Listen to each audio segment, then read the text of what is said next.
Merci Madame la maire, mes chers collègues. Je vais concentrer mon propos sur l'une des incivilités qui irritent au quotidien les Parisiens, mais qui est presque absente de cette communication, à savoir les nuisances sonores et le bruit en général.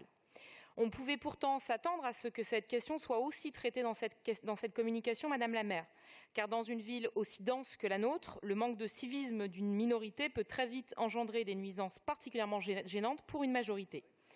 Et la diversité des nuisances sonores ne manque pas à Paris. Il y a bien sûr la musique provenant des établissements recevant du public, comme les bars ou encore les restaurants. Si certes Paris est une ville festive et doit demeurer une ville festive, il ne faut pas oublier toutefois que les Parisiens habitant dans certains quartiers attractifs ont aussi droit à un peu de tranquillité. Il y a aussi les bruits des chantiers, en pleine expansion, puisque le protocole de bonne tenue est de moins en moins respecté par les entreprises qui démarrent très tôt leurs travaux, spécialement en été.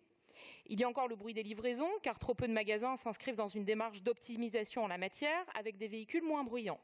Et on peut citer enfin le bruit généré par les engins de nettoiement et les bennes à ordures de la ville, dont la vétusté n'arrange en rien le niveau sonore. Évidemment, chaque arrondissement dispose de ses propres points noirs du bruit. Dans le 10e, par exemple, les nuits des habitants du canal Saint-Martin, de la cour des Petites Écuries ou encore de la rue Paradis peuvent vite devenir, notamment en été, un enfer d'insomnie. Les locataires de logements sociaux ne sont pas en reste, puisqu'ils sont bien souvent aussi confrontés à des troubles de jouissance particulièrement importants, sans que les bailleurs sociaux ne se saisissent de ces problèmes avec la réactivité qui s'impose en la matière. Ces incivilités sont nombreuses et pourtant les Parisiens se retrouvent bien souvent démunis. Cela fait bien longtemps en effet que la police nationale ne se déplace plus pour tapage. Quant aux outils de médiation qui ont été mis en place par la ville de Paris, je pense par exemple au Pierrot de la nuit, ils ne produisent pas les effets escomptés. Dans n'importe quelle ville de France, un habitant appelle spontanément la police municipale pour régler ce type de problème. Sauf à Paris donc.